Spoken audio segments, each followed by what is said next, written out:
কোথায়? ৬,০০০ টাকা তো আমাকে পোষায় জীবনও। এটা আল্লাহর ধারা আমরা কইতে পারি, আল্লাহ দেন আমাকে কী কষ্ট হইতেছে, আমরা এত কষ্ট করি।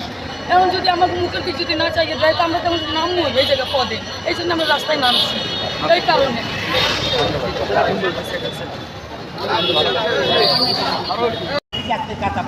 এর থেকে আজ প্রায় 16-17টা মাস।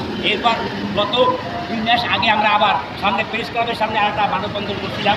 সেখানে গণসংহতি আন্দোলনের প্রধান সমন্বয়ক জুনায়েদ সাকিব ভাই আমাদের সাথে একত্রতা ঘোষণা করে উনি আমাদের প্রোগ্রামে উনি আমাদের মিছিল র্যালি করার পর আমরা শিক্ষক প্রতিষ্ঠা মহাদার কাছে গেছি। সেখান থেকে আমাদের দাবি আসে দেওয়ার পর আপনাদের ব্যবস্থাটা দেখবো। একটু সময় লাগবে কিন্তু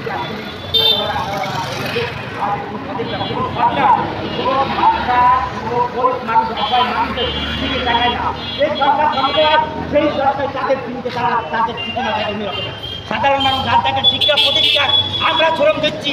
এই শিক্ষা প্রতিষ্ঠান থেকে শ্রম ওনারা শিক্ষিত হয়ে ওরা সারা বাংলাদেশে বড় বড় স্থানে বসে আছে।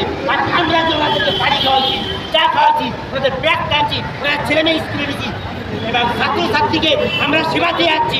সেই সেবার মূল্য আজ সরকারি কলেজে বেসরকারি কর্মচারী এই লাঞ্ছিত, বঞ্চিত, অবহেলিত।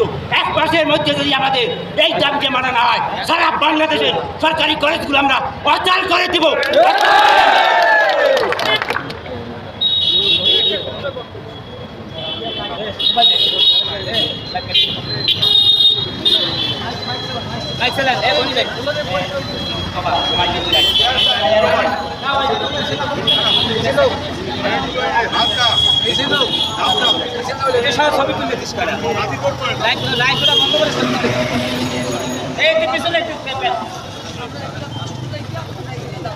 সবাইকে গণসংহতি আন্দোলন পরিষদের পক্ষ থেকে শুভেচ্ছা এবং অভিনন্দন জানাচ্ছি।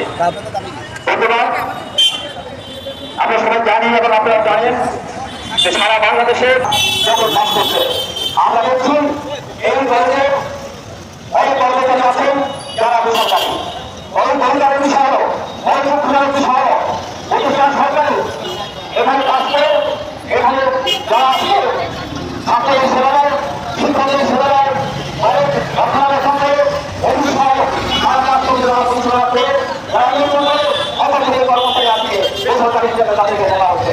এটা কোনো কথা না, তারা কিন্তু নতুন ব্যাপক বিশেষ করে জনসংখ্যা থেকে তারা আজকে তাদের সরকারিকরণের জন্য আন্দোলন করছে, দাবি করছে। বিগত সরকার থেকে শুরু করে আজকে বর্তমান অন্তর্বর্তীকালীন সরকারও তাদের দাবি দেওয়া মেনে নেওয়ার জন্য একাধিকবার কথা দিয়েছে।